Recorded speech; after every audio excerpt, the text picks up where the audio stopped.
There's something absolutely dystopian happening in our culture today.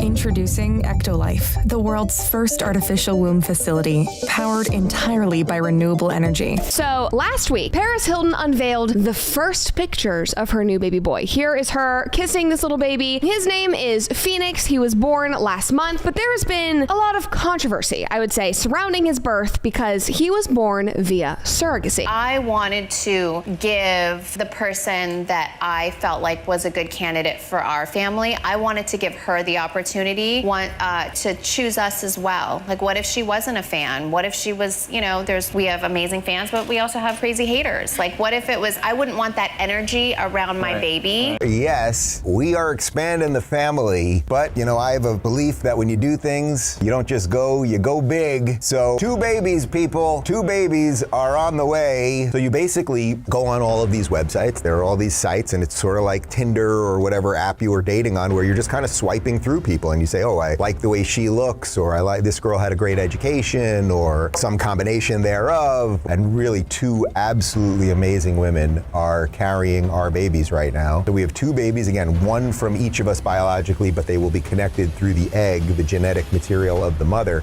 Every pod is designed to replicate the exact conditions that exist inside the mother's uterus. A single building can incubate up to 30,000 lab-grown babies per year. EctoLife allows your baby to develop in an infection-free environment. Thanks to CRISPR-Cas9 gene editing tool, you can edit any trait of your baby through a wide range of over 300 genes. By genetically engineering a set of genes, the Elite package allows you to customize your baby's eye color, hair color, skin tone, physical strength, height, and level of intelligence. And the way that they are framing it and announcing it is very odd. Like, look at this article. Here is Paris Hilton and her husband. Paris Hilton gives birth for the first time with the help of a surrogate. You keep using the word. I don't think it means what you think it means. She did not give birth. She did nothing. Up until a month ago, she was still half naked dancing on stage at Miley Cyrus's New Year's Eve debacle. Nobody had any idea. She did not do this. And a surrogate helped? No, she literally did all of it. That makes it seem like the surrogate was just standing there holding her hand. That would not be a surrogate. That would be a nice friend. Push! Get out of there! It is so dehumanizing. And that right there is a lot of people's arguments against surrogacy, saying that it turns the mother into a vessel or a literal birth giver, not in the trans sense, but in a literal, Handmaid's Tale birth giver sense, who is supposed to have no emotional connection or future with the child that they are carrying for 9 months, that their body is literally creating. Somebody tweeted and said, Paris Hilton gives birth with the help of a surrogate. No, Paris Hilton bought a woman's body and stole her baby is much more accurate. But that is not the weirdest part of this story. She and her husband want more babies via surrogacy, so they have been doing IVF to prepare for this. And a lot of it. They have literally done 7 rounds of IVF, and they have 20 fertilized embryos that are frozen and ready to go. But that is not enough, because so far they have only gotten boy embryos, and Paris really wants a baby girl. So they're going to keep making these frozen babies until they get one. This is from a Daily Wire article. They said Hilton then revealed that she had already gone through the process of creating embryos 7 times, and that the net result had been 20 embryos, all of them male. Now, guys, this quote is so weird. I have all boys. I have 20 boys, she said. I just went through the process again a month ago, so I'm waiting for the results to see if there's any girls.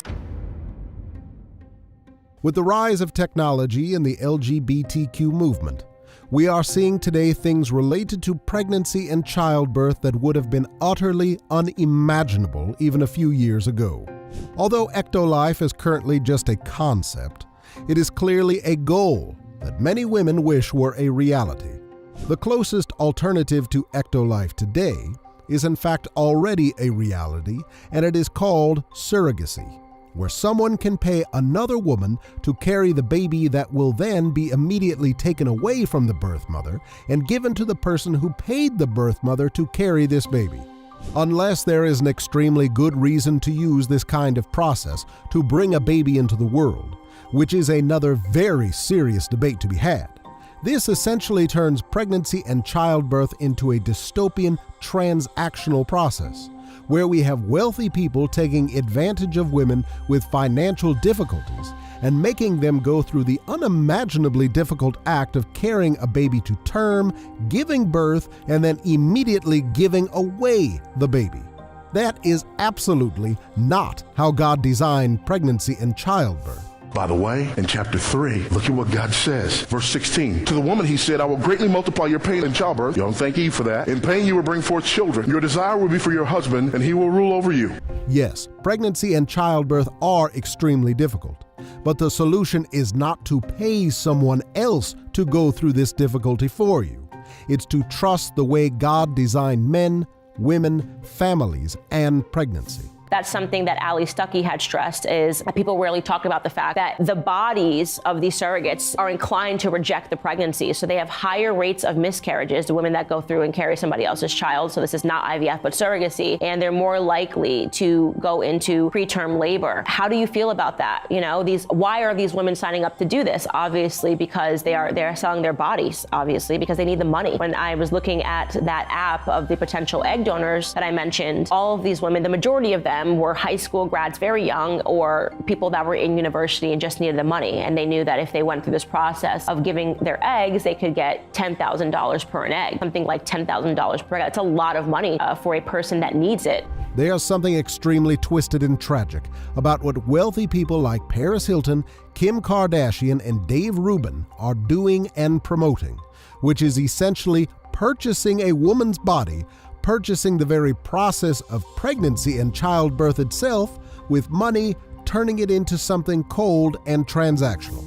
In Rubin's discussion, both with Peterson and on his own show, is he does us the favor of setting forth rather plainly and in some detail the gross commercial and eugenic nature of his mission to create infants that he and his partner can then raise together. For instance, he describes searching through an online catalog with an array of potential mothers for his envisioned children, and doing so in a similar fashion to how he would evaluate hookup options on a Tinder app, admiring physical appearance or educational attainment and seeing the different costs associated with each woman and so forth. And what Rubin elaborated when discussing this on his own show was that after purchasing and obtaining the genetic material from a woman who they had selected, he and his partner pursued the standard regimen for the creation of children in the laboratory. By that I mean that he and his partner didn't make just one child for each of them with their respective sperm and the purchased eggs. Rather, they commissioned a whole batch of embryonic children who then could be genetically tested to determine which one or more among them was, in the view of the hired experts, eugenically superior,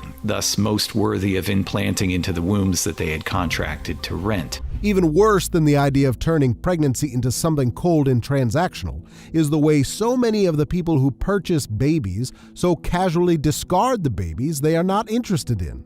Countless babies are essentially killed and thrown away by this process every year, and this is absolutely evil and tragic. Paris Hilton talked about continuing the IVF process until she got a girl, despite already having created 20 boys. That is just so disgusting to even think about. And here's Jeff Schafer commenting on Dave Rubin's process. What Rubin did not explain to his audience is the fate he chose for the remainder of the batch of embryonic children that he had commissioned. What came of the perhaps dozens of others who were deemed less desirable for one reason or another, or of those embryos who got high marks but otherwise were simply redundant surplusage. These children will either be consigned to life in a nitrogen freezer in suspended animation, or contributed to science for experimentation, or will be flushed down the sink. Again, he did not say which of these fates they chose for the remainder of the children whose introduction to immortal existence he and his partner had despotically initiated. But consumers who commission the creation of such quantities of small people do so fully intending, or at least understanding, that they will be consigning these leftover or unapproved children to one of these tragic destinies. Self-congratulating pseudo-humanitarians advocate a deadly force of violence unleashed against infants that makes the Nazi Holocaust look mild by comparison. In our world, we're slaughtering between 50 and 60 million babies a year. In the United States, on record, is 1.5 million abortions a year. Every third baby conceived is murdered in the womb. 4,000 a day, plus 170 an hour. Planned Parenthood alone kills one every 95 seconds. Make no mistake, what people like these are doing is absolutely evil, and they will face God's severe judgment on the last day, unless they turn and repent of their sin and flee to faith in Jesus Christ for their salvation. Thank you so much for watching. If you like these videos and want to help support this channel, the best way to do it is to just watch these videos until the end and click the subscribe button. Thank you so much for your support and encouragement.